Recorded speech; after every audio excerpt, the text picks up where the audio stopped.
Closest we're going to come is, I would imagine there are going to be a good half dozen courtroom sketch artists hired by different outlets who are going to try to capture that moment for history, very much like you saw how it was captured when Manuel Noriega was put on trial.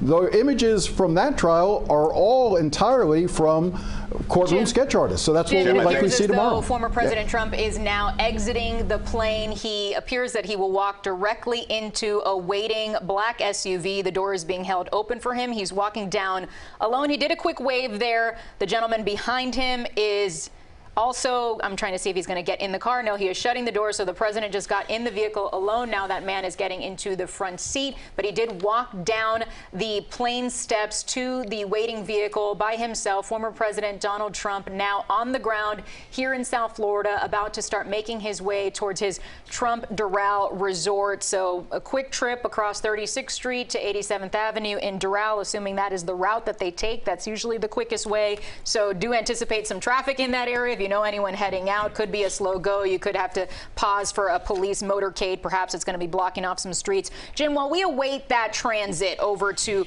Trump Doral, let's touch a little bit more on what we could be seeing or hearing about from what's happening inside of that courtroom tomorrow. Perhaps the sketch artist will capture an image of the magistrate judge, who my understanding is Bruce Reinhardt, who actually signed the original warrant authorizing the FBI search of Mar-a-Lago. But there's also another judge that's listed on the summons, Eileen Cannon. Talk about her connection to Trump and who's going to be there in court tomorrow, and whether these judges or anything could change as this case unfolds. So Eileen Cannon is a judge in the Southern District of Florida. She's normally based up in the Fort Pierce area. Miami is not her home courtroom, but it's all covered by the Southern District. Eileen Cannon notoriously was the judge who initially blocked federal investigators from seeing any of the items taken out of the Mar-a-Lago search warrant, claiming that she wanted to appoint a special master to review, and that the FBI could not use the documents as part of any investigation they were undertaking. She was roundly criticized by the 11th Circuit Court of Appeals, who unanimously not just rejected her ruling, but found it highly inappropriate. Now, Judge Cannon has come under some criticism because she was, in fact, an appointee of Donald Trump, had appeared at many of his rallies. There are photos of her, wearing paint on her face to embody Donald Trump, wearing Trump gear and hats and celebrating him. This was before she was appointed as a federal judge, and so this is she is somebody who is seen as being very pro Donald Trump. Now, in some ways, I will tell you that that's almost a good thing, I think. And I don't know if she will ultimately try the case, but if you think about it, this case could have been brought by the special prosecutor or by the independent counsel in the Washington, D.C. area, and I think that would have caused a lot more political problems. I think relocating the case to South Florida takes away one of the arguments that Donald Trump would make that he could not get a fair trial. If anything, South Florida, which went heavily for Donald Trump, including Palm Beach County and Dade County, not so much Broward County, but that's the jury pool that he's going to be drawing from for his trial. It's a judge that he appointed that's going to be making rulings. So I think that it takes away an argument that they went shopping for a favorable venue in Washington, D.C., where Donald Trump, I think, only got like 6% of the vote. So I think that you would have seen more concern. So I think the special counsel was right to bring it down here. This is the Southern District of Florida, is where the crimes took place, the alleged crimes took place. So it is appropriate for him to be here, but it's going to be quite a headache for all of us covering it. Jim, as we watch the former president leave the airport and head toward Doral Resort, let me ask you about this point that has been raised by some of his supporters, who say that there were classified documents found at the home of President Biden and former Vice President Mike Pence. So what's the difference? What is the difference? So the two big differences are, in the cases of Biden, Pence, what you saw was when they became aware that there were documents in their possession, they immediately turned them over. They did not attempt to fight a subpoena. They did not attempt to hide, as is the allegation in this case.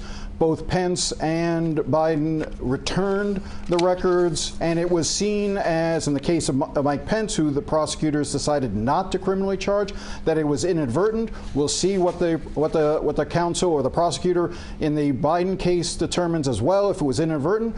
Here's what I could tell you. It seems almost certain to me that if Donald Trump had complied with the subpoena a year ago, we wouldn't be here today. We are here only because Donald Trump attempted, as is the allegations in the indictment, to hide these records, to try to convince others to help him hide the records, to encourage its attorneys to lie about the status of the records. Those are overt acts that prosecutors are alleging that Donald Trump took that are not the basis. No one is suggesting anything like that in the case of Mike Pence or Joe Biden. That is the major difference. It was Donald Trump's actions which led to him being here, not merely the possession of the documents, but what he did with them after it became clear that the federal government wanted them returned. All right, Jim, thank you. As we watch the former president's motorcade leave the airport grounds, and briefly we saw a two-shot of some supporters there, Lauren, already outside of Trump Resort there in Doral, and then it looks like they're awaiting, obviously, the arrival of the former president, and he certainly has a celebrity status amongst his supporters. The question is, how much bigger will that crowd get? What kind of crowd might we see downtown Miami tomorrow when he is actually arraigned on these charges? I'm wondering if we're actually able to go now to Joe Gorcho, who's been stationed out of Trump National Doral for a bit of time this afternoon. I know he's had a chance to speak to several Trump supporters who've been out there. So let's bring in Joe Gorcho right now for his insight. Joe, have you been able to are the people there, first of all, aware that the former president has touched down and is on his way? Because it appears that he is definitely on the move and should be there in the next few minutes, because it's not very far from the airport.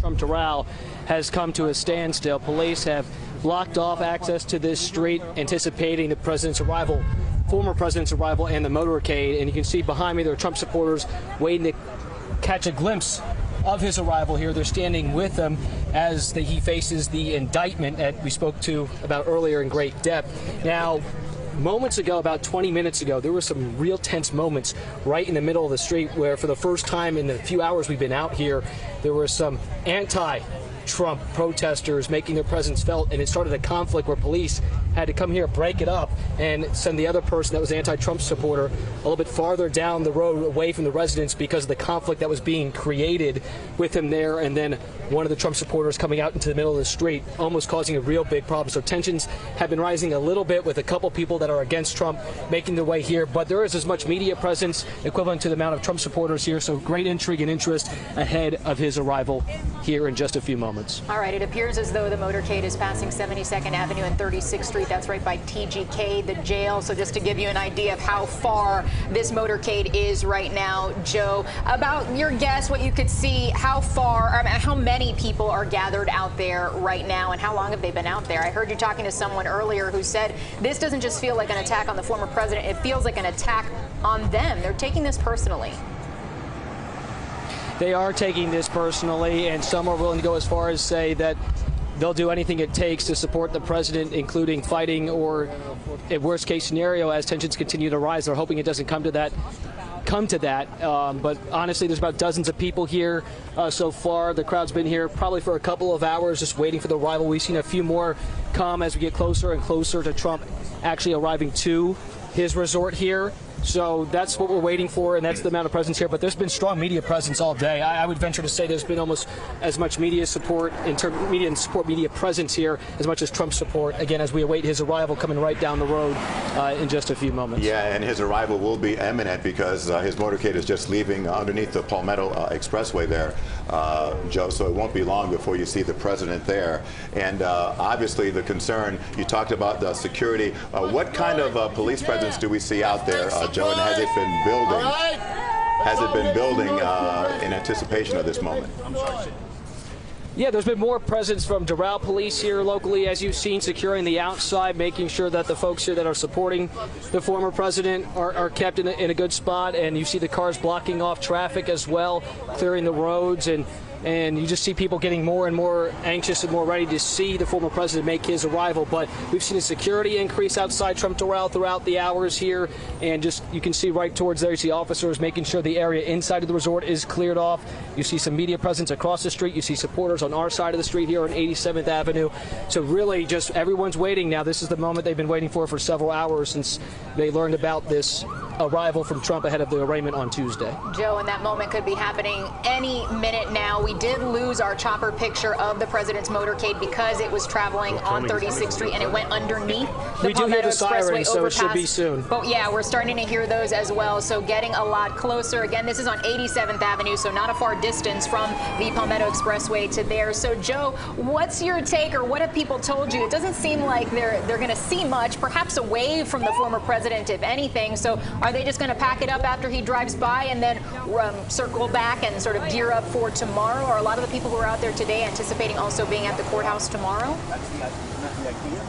Yes, those that I've been able to speak with today, those that are out here supporting the former president, do plan to make their presence felt outside the federal courthouse on Tuesday. Again, they do not believe the allegations, and they also believe he's being targeted politically by the Biden administration, something you hear quite often when you talk to some of the Trump supporters that are out here. They don't believe this is fair, what's happening to him. They don't necessarily believe what's in the indictment, and if it is, they believe he's being targeted and that others have done something similar. So that's the sentiment you get. So those that are here do plan to be at the federal courthouse tomorrow. We've had people come as far north as Jacksonville come down here today. There have been some from New York that are in town. One group of people we spoke with flew in from California specifically just to be here to support the former president. So you have folks from all over the country here today as he makes his arrival.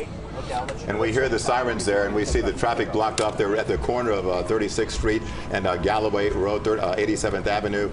And so we expect any moment now for the former president's motorcade there to be turning into Doral. And this is the kind of thing that we can expect please today, don't get in the street. And also probably tomorrow around the federal courthouse. We heard City of Miami Mayor Francis Suarez talk about the fact that some streets probably will be blocked off. And there we see now, it looks as though the former president's motorcade is about to arrive as the police presence there. The motorcycle's just ahead of it. So, and there you see us being waved out of the way onto the sidewalk safely to make certain that the road is clear.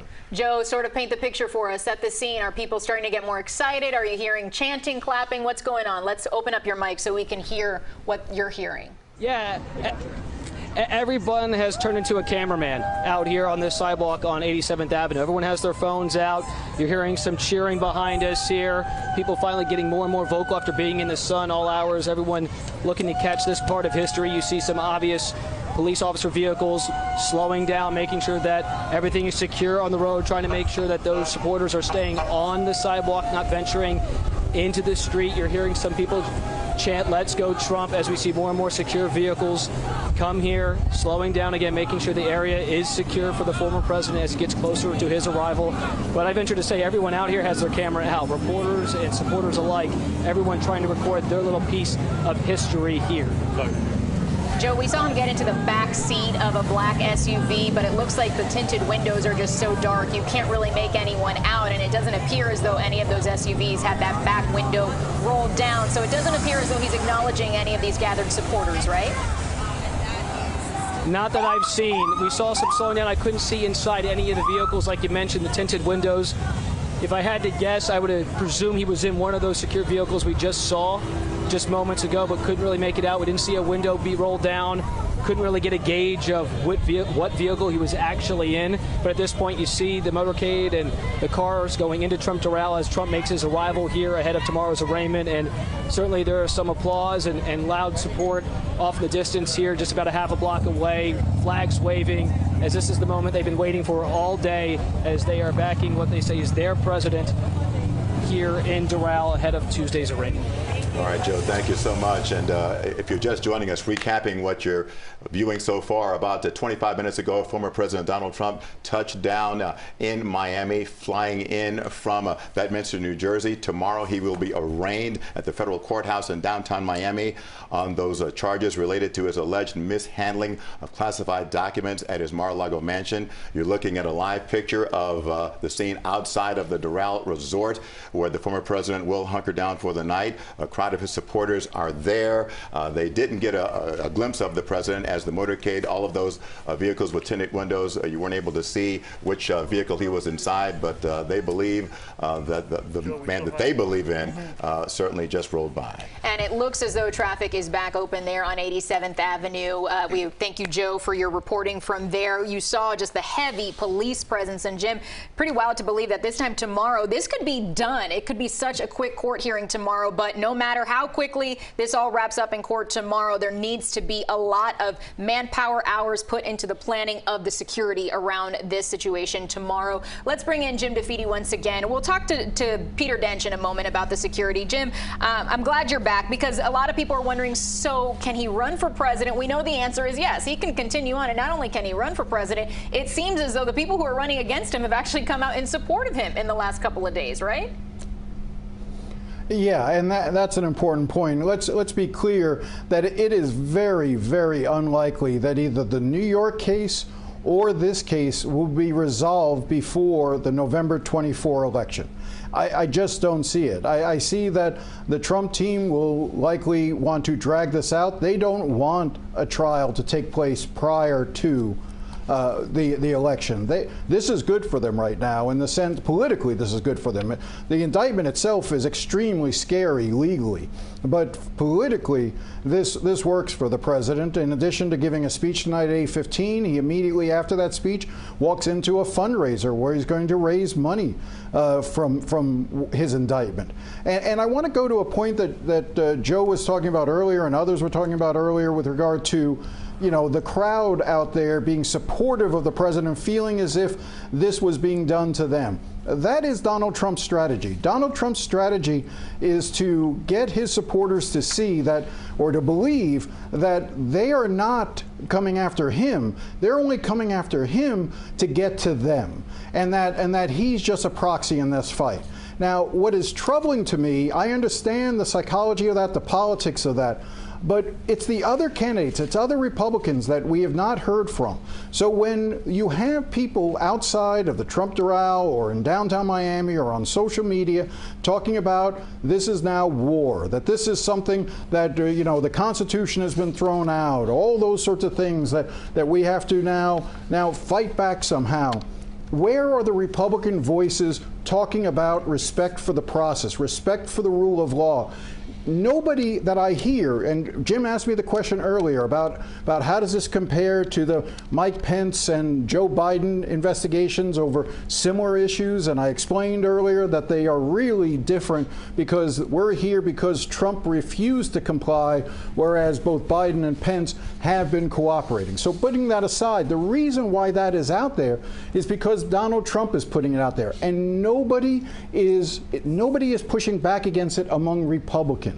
You mentioned Chris Christie, Asa Hutchinson but in reality, everyone in the Republican side doesn't want to talk about these charges against Donald Trump. They don't want to address the specifics of this indictment because it is so lengthy and powerful. So instead, they deflect to the issue of Hillary Clinton and Joe Biden and Hunter Biden and Mike Pence, and that's what they're trying to do. They're trying to deflect. And in the course of doing that, they are creating the same type of fervor we saw right after the election, leading up to the inauguration and the events of January 6th. It is dangerous when Republicans refuse to stand up and defend the system that is currently in place. Whether they believe the system is rigged, I don't think most of them actually believe the system is rigged. But I think politically they want to say it is. All right, Jim, I think you really summed it up there. Jim, let me ask you a question that some people have put to me, and I don't know if we know the answer to this question. What if the former president is reelected before this trial occurs, and then he's convicted? Then what? Yeah, we are in uncharted territory. Could Donald Trump pardon himself? I don't know I don't know the answer to that question. I don't know that anyone ever envisioned it. You have other candidates talking about that they would be willing to pardon Donald Trump if they were elected. But I don't know how that plays out. I mean, could the Espionage Act, I do believe, has provisions in it that say that a conviction under certain aspects of the law would prevent someone who was convicted of it from holding federal office. But my understanding as well is that that's never been tested in court, that's never gone up for review. So that would be an interesting case as well. But look, we're going to have to wait and see. Donald Trump right now remains the presumptive nominee at this point, given how far ahead he is in the polls. It's still a long way to go, and we just don't know how this will play out. I sort of liken it to like constant pressure on a subject. You wonder if it's going to crush at some point, but so far Donald Trump shows no signs of it. All right, Jim DeFede, clearly we are in some uncharted waters here, so we're going to have to map the course as we go. Thanks as always for your insight and shedding light on all of this for us. We do want to check in very quickly now with Peter Dench, who is live at Miami Police Headquarters. Lots of security going to be in place tomorrow. Peter, what have they told you? Well, Lauren, first off, Police Chief Manny Morales said they're setting up what's being called a unified command post to coordinate the response. Morales says, make no mistake about this, they're taking things very seriously. Meanwhile, Mayor Francis Suarez says that they are prepared for whatever protests may happen. Now, as you can imagine, with the former president being in Doral right now, things are very busy there, and we spoke a few hours ago one-on-one with Doral Police Chief Edwin Lopez about the security in his city. We have an increased police presence at the current time. We're working with both the local, state, and federal agencies just to monitor and ensure that we have the right system in place to ensure the safety for the community in general. During these times, it's important for us to collaborate as law enforcement agencies, and we have a plan, and we're monitoring the situation very closely. But we also have detectives and crime analysts that are trained in scouring social media outlets and any other avenue that we can to gather as much information as possible to ensure the safety of the community. There should be a number of protesters or demonstrators, in the surrounding areas, but at this time there are no indications of any violence or anything outside of the norms. At this point, all the intelligence that we've gathered indicates that we should be peaceful, but we are prepared for anything. We obviously believe in the Constitution and believe that people should have the right to express themselves, but we also believe in law and order. And we know that, and we hope that tomorrow will be peaceful. We encourage people to be peaceful in them demonstrating how they feel. And we're going to have the adequate forces necessary to ensure that. Now, along with that, Doral Police Chief Edwin Lopez again says no credible intelligence so far indicating there will be any problems, no threats at all involving all of this. And despite what Joe Gorcho mentioned about temporary closure of a part of a road, the police chief in Doral says at this point he anticipates no further road closures along 87th Avenue near 44th Street, where the former president will be staying. So that's it. Live at Miami Police Headquarters, Peter Dench, CBS News, Miami. Peter, thank you very much. And of course, we'll have live continuing coverage throughout the day and, of course, tomorrow. Stick with CBS News Miami for the very latest on former President Donald Trump's indictment and arraignment. Join us live starting at 5 p.m. for the latest.